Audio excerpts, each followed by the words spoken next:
कल्याण कल्कर जिसमें भगवान पार्श्वनाथ का स्तोत्र कल हमने पढ़ा था। आज उसके श्लोक का अर्थ करूंगी। 23वें तीर्थंकर भगवान पार्श्वनाथ, जिनके आराधक मैं समझती हूँ कि पूरे देश में सर्वाधिक प्रतिमाएं अगर होंगी पार्श्वनाथ भगवान की, क्योंकि संकट मोचक, संकट हरता, विघ्नहर्ता पार्श्वनाथ भगवान माने जाते हैं। उनके उपसर्ग का निवारण किया था धर्मेंद्र पद्मावती ने। ऐसे भगवान पार्श्वनाथ के एक एक श्लोक को पढ़ करके आपको उनकी विशेषता जानना है। जब लोग पार्श्वनाथ भगवान की श्रीमान पार्श्वो जिनेन्द्र परम सुख रसानंद कंदैक पिंड चिच्चैतन्य स्वभावी भुवि सकल कले कुंडदंड प्रचंड भ्राजिष्णुस्त्वं सहिष्णु कमठ षट्कृतेनोपसर्गस्य जिष्णु त्वां भक्त्या नौमि नित्यं समरसिक मना मे क्षमा रत्न सिद्ध्यै। क्या कहते हैं? ये है 21 अक्षरी छंद श्रद्धरा। इस छंद का लक्षण भी इसी श्लोक के नीचे, स्तोत्र के नीचे दिया हुआ है। ऐसे ही छंदों का ज्ञान प्राप्त करके और अगर स्तुति पढ़ने लायक, बनाने लायक बन जाए तो इस स्तोत्र की सार्थकता हो जाएगी।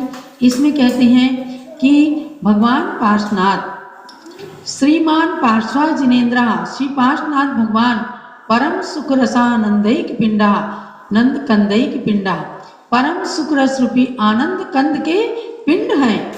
और कैसे? चित चैतन्य स्वभावी, चित चैतन्य स्वभाव वाले हैं।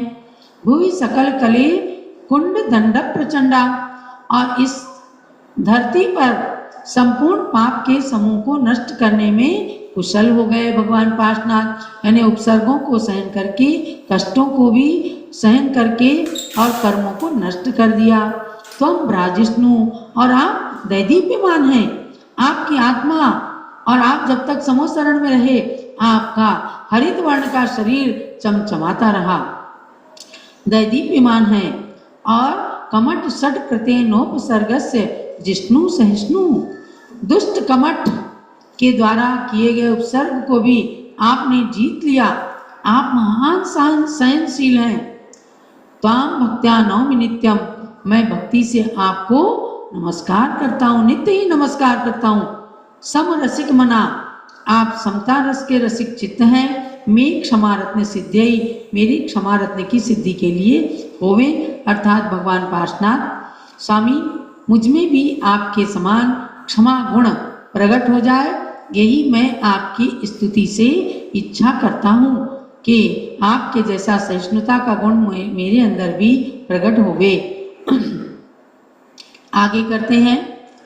माधव मास्यसिते द्वितीये दिवसे किल गर्भमितः प्रभु, पौष सुमास्यसितैकयुता दशमी दिवसे जनिमापसा, जन्म तिथौ च दिशावसनो नवहस्ततनु खलु तीर्थकृत, शालिनवांकुर सद्युतिमान शतवर्षमितायुरवेत् समाम। भगवान पार्श्वनाथ के जीवन के पक्ष को लेते हैं कि वैशाख बदी दूज के दिन प्रभु किल गर्भ इतः, प्रभु आप गर्भ में आए। वैशाख बदी दूज, हिंदी महीनों को भी याद रखना चाहिए। वैशाख बदी दूज के ही दिन ज्ञानमती माता ने आर्य का दीक्षा ली थी सन 1956 में। भगवान पार्श्वनाथ ने का गर्भ कल्याणक होता है उस दिन। और पौष सुमास असिता एक युता दशमी दिवसे, पौष मास की एकादशी के दिन स जनी आप, उन्होंने जन्म लिया, मैंने भगवान का जन्म कल्याणक हुआ। पार्श्वनाथ भगवान की जयंती कब आती है? पौष बदी एकादशी को। उसी दिन उन्होंने दीक्षा ली जन्म तिथि में ही। और नवहस्त तनु खलु तीर्थकृत, 9 हाथ का आपका शरीर था, आपने तीर्थ का प्रवर्तन किया। शाली नवांकुर सद्युतिमान, हरे धान्य के अंकुर के समान आप कांति वाले थे। भगवान का, पार्श्वनाथ का शरीर हरित वर्ण का था। तो जैसे कोमल कोमल जब घास पैदा हो हरित वर्ण का अंकुर आता है, तो उस प्रकार की द्वितीय कांति के समान आपका शरीर था। 100 वर्ष मितायु, 100 वर्ष की आयुति सह माम अवेद, आप मेरी रक्षा करें। ये सब स्तुति मैंने क्यों की है कि भगवान आज संसार के अंदर मैंने न जाने कितने विकल्पों के कारण जो पापों को अर्जित किया, इन सब से मेरी आत्मा असुरक्षित है।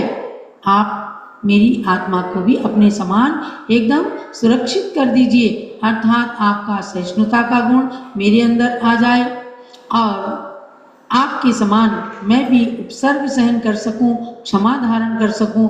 इसलिए पार्श्वनाथ भगवान आप मेरी रक्षा करें। ऐसे ही भावना भाते हुए पूज्य ज्ञानमती माता ने भगवान पार्श्वनाथ की ये स्तुति की है। ऐसी स्तुति आप सब भी निरंतर करें ताकि वे गुण, उन गुणों के कुछ कण अपने अंदर भी आए और अपनी आत्मा पवित्र हो। जो लोग पार्श्वनाथ भगवान की जय। इन सभी स्तुतियों को आप भारत गौरव ज्ञानमती माता जी यूट्यूब चैनल पर सभी स्तुतियों को आप जो अपलोडेड है वहाँ से खोल करके सुन सकते हैं, समझ सकते हैं। और इनकी क्लास के अंदर भी तो एक एक श्लोक का एक एक छंद